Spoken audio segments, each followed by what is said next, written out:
There was a girl when I was living down south years ago.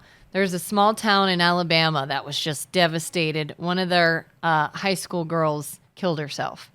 And I don't know 100% all the reasons behind it, but I had heard that she was a good kid. She was an athlete, got good grades, was well known in the community, and she got in trouble with like a vape or something, I think is what it was.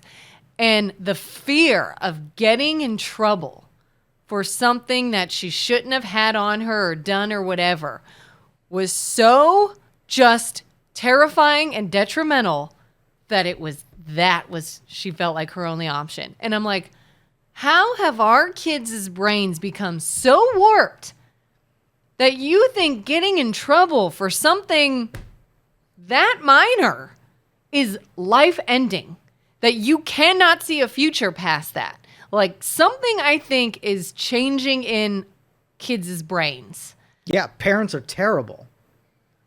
Parents are freaking terrible. Yeah? So if you had a kid and their entire identity was wrapped up in that they've never missed a day of school, right? Mm-hmm. And every other department is deficient and it's void from any kind of depth, and that was their deal. And they miss a day of school, and you watch their identity vaporize in front of them. What more did they have to live for? They didn't have social structure. They didn't have financial structure. They didn't have big purposes and goals. Parents allow themselves to wrap stuff around that is so superficial and easily destroyed. Like, you have somebody who says, I'm going to go play football, and their whole identity is wrapped around football. What happens? They get to a certain level and they suck at football. Their whole identity was wrapped in one singular thing. So parents don't see that you have to have lots of variance, knowing that there's going to be things that work out and not.